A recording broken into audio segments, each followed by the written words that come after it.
Good afternoon and welcome back to Nasdaq Trade Talks. I'm your host Jill Malandrino, Global Markets Reporter at Nasdaq. We are coming to you live from the Singapore Fintech Festival. Joining me for this segment, we have Vinay Mohan. He's the Managing Director with ConsenSys Singapore, and we are here with your Fintech Roundup. And Vinay, it feels like the entire Fintech world is here this week. Absolutely, it's bigger and better. Doesn't seem to stop.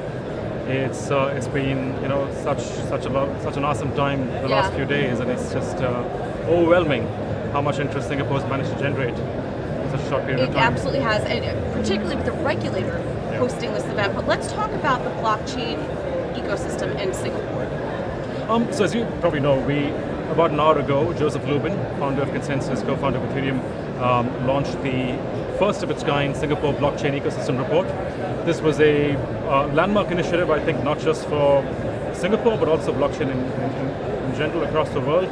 For the first time, the regulators, the private sector, other public sector agencies, we all got together and we mapped out what the ecosystem looks like in Singapore, simply because we believe that one of the intangibles that Singapore has to offer to the world as a way of inspired by blockchain is an ecosystem, is a naturally well-combined collaborative system of players across the space who work really well with each other.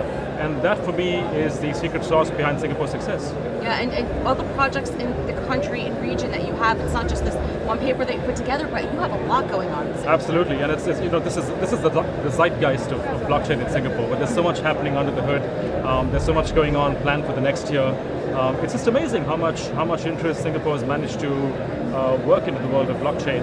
But at the same time, not overdoing it. I don't think Singapore is going all out and saying, it's blockchain or bust. But I think it's playing at it very smartly. It's coming at blockchain in a very secure way by making sure it focuses on sustainable adoption. I think that's the key word. All right, and I also think that their approach and their initiatives and their challenges seems to be they're very open to moving forward with this kind of technology. And in fairness, because it is very young here, we don't have those legacy roadblocks, whether it's infrastructure or regulatory, that they have to overcome. That's true, and I think Singapore. This is the magic of Singapore. It's not just one ecosystem that's succeeding.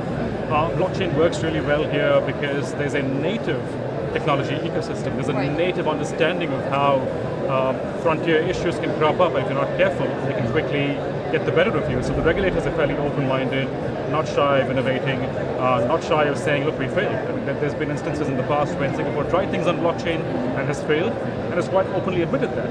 And that's the sort of learning that the world can take away from this. I also think, too, that globally there's this association of blockchain and either cryptocurrency or finance specifically when any vertical, any industry certainly has practical applications for blockchain. If you are running logistics, the supply chain, whether it's traditional logistics like deliveries or food from farm to table, there's an application for blockchain everywhere. Absolutely, and this is the beauty of why we need an ecosystem. This is not a single pillar technology.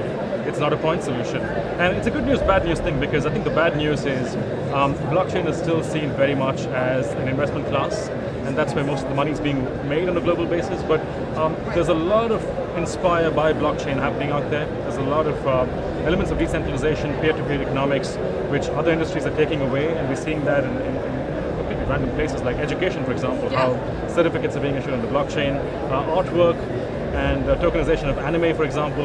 And the beauty of the model is because Singapore keeps such an open mind and has such a welcoming attitude across the board, these ideas are never seen as being too far-fetched. And I think when the plumbing is built, and it will be built, and when the timing is right, and when the regulators have found their place in keeping step with everyone else, these are ideas that will take off. Yeah, all right, and to wrap up here, opportunities in the fintech institutional finance perspective, they do exist out there despite some of the challenges. They absolutely do, and this is the subject of something we're going to be talking about in a couple of days. How will institutions coexist in a world of tokens? And the positive side is that institutions have been among the first to adopt the concept of the world going completely tokenized, and they want to be there. They understand that there's new investable classes. There's a whole new undercurrent of potential investors and consumers who want to be part of this space, and there's a lot of frozen capital in the world that more than 100 years of Wall Street has not yet managed to break into. So there's tremendous interest in institutional finance and the world of tokens as well. All right, Vinay, great to see you as always. Thanks so much for joining us. And thank you for joining me on Trade Talks. I'm Jill Malandrino, Global Markets Reporter at Nasdaq.